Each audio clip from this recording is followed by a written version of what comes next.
అందరికీ నమస్కారం. నేను మీ Dinitha. Welcome to astro culture. ప్రస్తుతం మనతో పాటు ఉన్నారు ప్రముఖ astrologer professor and doctor Mullapudi Satyanarayana Murthy garu. వారితో మాట్లాడదాం 2025 ఎలా ఉండబోతుంది మనందరికీ అన్నది తెలుసుకుందాం. సో లాస్ట్ రాశి మీన రాశి వారికి ఎలా ఉండబోతుంది? మీనరాశి వారికి ఆ కుంభరాశి వారితో పోల్చుకుంటే కొంచెం తక్కువగా ఉంది ఎయిర్ నైట్స్ అని మనం చెప్పుకోవాలా. అండ్ షష్ఠ స్థితిగతుడైనటువంటి కేతుగ్రహ ప్రభావం వల్ల వీళ్ళు శత్రువులను అణిచివేస్తారు. శత్రువులే వీళ్ళకి స్నేహహస్తాన్ని ఇచ్చి వస్తారు. జన్మంలో ఉన్నటువంటి శని మనకి March 29, 2025 తర్వాత వీళ్ళకి పనులు బద్ధకాలు ఏర్పడతాయి. ఇంట్లో ఎక్కువ నీరసంగా అనిపిస్తూ ఉంటుంది. ఎక్కువసేపు నిద్రపోవడం జరుగుతుంది. ఈ విధంగా గురుగ్రహం కూడా మనకి 14th May 2025 తర్వాత మనకి గురుడు మిథున రాశిలోకి రావడము, అండ్ 18th October తర్వాత గురుడు కర్కాటక రాశిలోకి రావడము, అలాగే 5th December తర్వాత గురుడు మిథున రాశిలోకి రావడము, ఇవన్నీ కూడా మనం జరుగుతున్నాయి. కాబట్టి ఈ యొక్క మీనరాశి వారికి ఇంకా గురుబలం పెరగలేదు అని మనం చెప్పాలి. అర్ధాష్టమ గురుగ్రహము. అండ్ ఎప్పుడైతే కర్కాటక రాశి సంచారం చేస్తారో 18th October నుంచి 5th December మాత్రము వీళ్ళకి సంతాన యోగం కలుగుతుంది. పిల్లలు లేనటువంటి వాళ్ళకి గురుబలం పుంజుకుంటుంది. అండ్ డబ్బులు లేనటువంటి వాళ్ళకి డబ్బులు వస్తాయి. అండ్ అప్పులు ఎవరికైతే బయట వాళ్ళకి ఇచ్చేశారో ఆ డబ్బులు ఏవైతే తిరిగి రావడం లేదో ఆ డబ్బులన్నీ కూడా వీళ్ళకి తిరిగి వచ్చేస్తాయి అన్నమాట.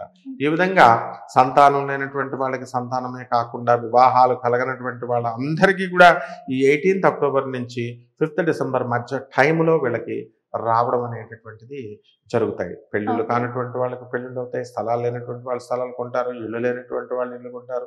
అద్దెళ్లలో ఉన్నవారు పెద్దళ్లలో మిద్దెళ్లలోకి వెళ్ళడానికి అవకాశాలు ఉంటాయి.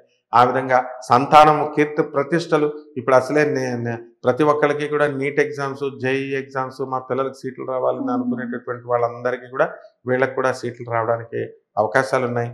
ఆడవాళ్ళందరికీ కూడా మీనరాశి మరి కొంచెం ఇబ్బందికరంగా ఉంటుంది. ఏలినాటి శని ప్రభావం కాబట్టి ఇల్లంతా కూడా వాళ్ళ కొంచెం బాధలతో ఉండడము, ఆ తర్వాత వీళ్ళు ఏదో పోగొట్టుకున్న వాళ్ళలాగా ఉండడము అనేటటువంటిది ఈ శని యొక్క ఏలినాటి శని సమయంలో జరుగుతుంది. చాలా దీనంగా చాలా బాధగా ఉన్నట్టుగా ఉంటారనమాట. సినిమా రంగంలో ఉన్నటువంటి వాళ్ళు సూపర్ సక్సెస్ అవుతారు. సినిమాలు బ్రహ్మాండం, కానీ డబ్బుల కలెక్షన్ కొంచెం తక్కువ వస్తుంది.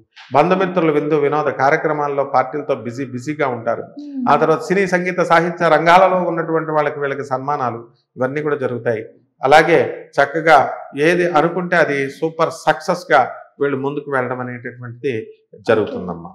సో వీళ్ళకి రెమెడీస్ ఏమన్నా? రెమెడీస్ ఏంటంటే ఈ మీనరాశి వారికి చక్కగా ఏలినాటి శని జరుగుతుంది కాబట్టి శని జపం చేసుకోవాలా, శని స్తోత్రాలు చదువుకోవాలా, శనికి కిలోంపావు నల్ల నువ్వుల్ని నల్లని వస్త్రాన్ని ఇచ్చి పేద బ్రాహ్మణులకి శనివారం నాడు ఉదయం 8 గంటలకి దానం చేసుకోవాలా. ఆంజనేయ స్వామి వారికి కానీ వెంకటేశ్వర స్వామి వారికి కానీ గుళ్ళలకు ప్రదక్షిణాలు చేసుకుంటూ ఓం శనేశ్వరాయ నమః అనే మంత్రంతో కానీ ఓం వెంకటేశాయ నమః అన్న మంత్రంతో కానీ సరే ఈ యొక్క శ్రీనివాసుడికి కానీ ఆంజనేయ స్వామి వారికి కానీ చేసుకోవాలా.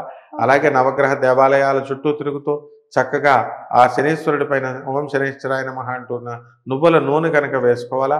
అలాగే శని జపం చేసుకోవాలా, శని స్తోత్రాలు చదువుకోవాలా, శనికి కిలోంపావు నల్ల నువ్వుల్ని నల్లని వస్త్రాన్ని ఇచ్చి పేద బ్రాహ్మణులకి శనివారం నాడు ఉదయం 8 గంటలకి దానం చేసుకోవడం ద్వారా బ్రహ్మాండమైనటువంటి ఫలితాలు ఈ సంవత్సరం అంతా వస్తాయి.